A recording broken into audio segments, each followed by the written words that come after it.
ये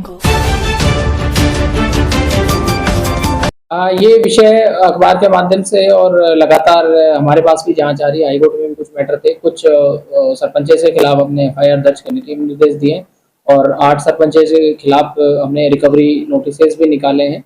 और इसमें अभी विभाग की तरफ से भी इसमें इस तरह की चीज़ों को रोकने के लिए बायोमेट्रिक अटेंडेंस का एक प्रावधान की पे बात की गई है। जल्दी मुझे उम्मीद है कि इस महीने में वो अमल एक बार आएगा, तो इस तरह से कोई फर्जी वो कर रहा है तो वो भी पकड़ा जाएगा। साथ ही मैं आपके माध्यम से स्पष्ट निर्देश देना चाहूँगा, कोई भी सरपंच, कोई भी एबीपीओ, कोई भी जो लोग हैं ऐसे जो अपना आधार देके और काम पे नहीं आ रहे और सिर्फ लाभ उठा रहे हैं, तो ना केवल उनसे वसूली की जाएगी बल्कि आपराधिक उनके खिलाफ कार्रवाई भी की जाएगी। और आगे भविष्य में उनका जो इलेक्शन कंटेस्ट करने पे भी जो है उनकी डिस्क्वालिफिकेशन जो है फिरोजपुर जिरका तहसीलदार फिरोजपुर जिरका और अन्य जो ट्रेजरी और अन्य कार्यालय उपमंडल स्तर के, इनका वार्षिक निरीक्षण था। और वार्षिक निरीक्षण में हमने कोर्ट केसेस, रिकॉर्ड कीपिंग, लंबित इंतकाल, विभागों के जो सर्विस बुक है, बाकी जो सारी रिकॉर्ड का रख रखाव है, आम आदमी की ग्रीवेंसेस हैं, उनका निरीक्षण किया। उनका जो डाटा है वो समीक्षा की गई और उसकी समीक्षा रिपोर्ट जो है वो तैयार की जा रही है। तो जो संबंधित विभाग है उनको दिशा निर्देश दिए जाएंगे और उसमें एक समयबद्ध तरीके से उस पर एक्शन टेकन रिपोर्ट वो भेजेंगे। साथ ही यहाँ पे जो सिटीजन है, कुछ आम नागरिक भी आए थे जिन्होंने समाधान शिविर में अपनी ग्रीवेंसेस दी हैं। जैसे बैंक से संबंधित समस्या थी, प्रधानमंत्री आवास योजना से एक संबंधित समस्या थी, 4-5 किसान उमरा गांव से आए थे, उनकी प्रधानमंत्री फसल बीमा योजना से संबंधित समस्या थी।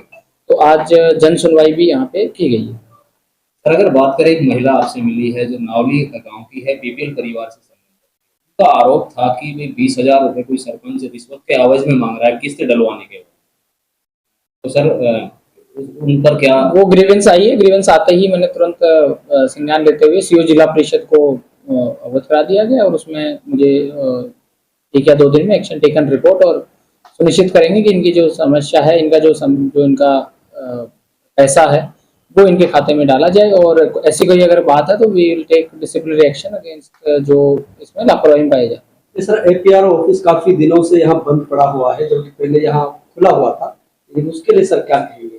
आज निरीक्षण के दौरान ये भी एक विषय आया है कि एपीआरओ जो दफ्तर है उसमें एक मीडिया कर्मियों के लिए, छायाकार बंधुओं के लिए वहाँ बैठने की भी जगह हो और साथ ही एपीआरओ के बैठने के लिए भी वहाँ सुनिश्चित व्यवस्था की जाए। तो अच्छा सुझाव है, उस पर हमने काम करने के निर्देश ऑलरेडी दे दिए हैं। साथ ही एक सुझाव, पिछली मेरी 15 जनवरी को मैं आखिरी बार जब फिरोजपुर जिरका समीक्षा के लिए आया था तो तब एक आया था कि जो पटवारी गण है वो शहर में अंदर पुरानी तहसील में बैठते हैं, जिससे आमजन को लघु सचिवालय में सरल केंद्र पे भी आना पड़ता है, फिर वहां जाना पड़ता है। तो इसमें आवागमन में काफी समय भी लगता है और पैसा भी लगता है।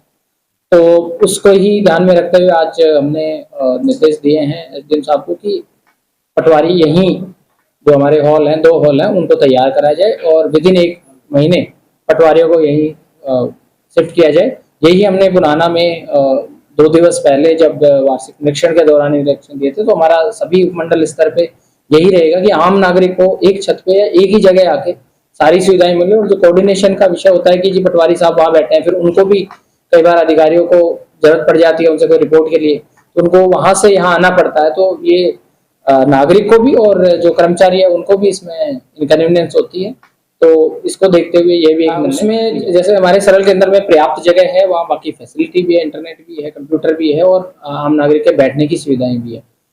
जो परिवार पहचान पत्र के जो हमारे जेड क्रीम और जो आधार ऑपरेटर्स थे वो 2nd फ्लोर पे जहाँ बैठे हुए थे, तो वो एक उचित जगह नहीं है जिससे आम आदमी को उनको ढूंढना पड़ता है।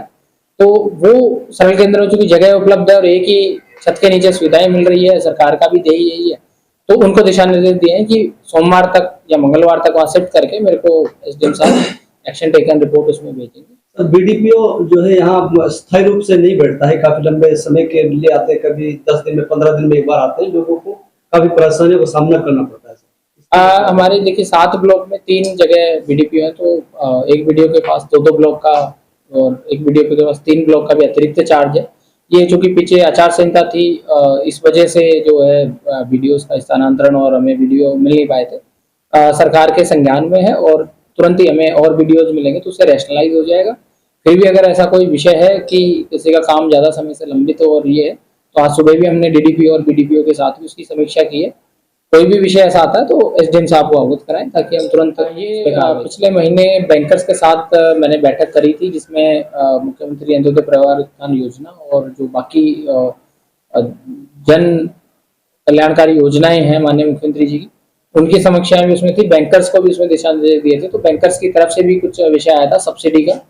वो चूंकि मार्च एंड चल रहा था, बजट सत्र चल रहा था, तो उस करके मार्च में सब्सिडी वो उनको ट्रांसफर नहीं हो पाई। तुरंत अब अप्रैल के महीने में जैसे ही बजट आएगा तो वो सब्सिडी भी ट्रांसफर कर दी जाएगी और लंबित जो आवेदन है दोनों स्कीमों में और भी ऐसे कोई अन्य स्कीम है, अब अप्रैल से वो जो है वो गति पकड़ेगी। ये ऑर्गेनिक खेती के लिए सर गाय की काफी बार अखबारों के माध्यम से भी सरकार के द्वारा कहा गया है कि गाय सब्सिडी पर दी जाएगी, लेकिन काफी लंबे समय से सर वो लंबित पड़ी है, लोगों को उसका फायदा नहीं मिल पा रहा है। इसमें जैसा मैंने बताया कि पिछले महीने इसकी समीक्षा की गई और अभी हमने इस महीने ही एसपीसीए जो है, जिसमें पशुपालन विभाग की जो बाकी योजनाएं हैं और पशु के खिलाफ जो कोई क्रूरता का विषय और ऐसी कोई विषय है, उसकी एक कार्यकारी बॉडी होती है एसपीसीए, उसकी बैठक का कल ही प्रस्ताव आया है। अगले 10 दिन में उसकी बैठक करके और इसकी एक विस्तृत समीक्षा जो की जाएगी। साथ ही जो स्कीम है जिसमें मिल्च एनिमल है, जिसपे सब्सिडी मिलती है, चाहे गोट रेयरिंग के लिए जो एससी फैमिलीज हैं उनको सब्सिडी मिलती है, उसका भी प्रचार प्रसार किया जाएगा। योजनाएं वही है, उनका प्रचार प्रसार करा जाएगा ताकि आमजन को उसका पता चले और सही चैनल के माध्यम से उसका वो लाभ ले सके।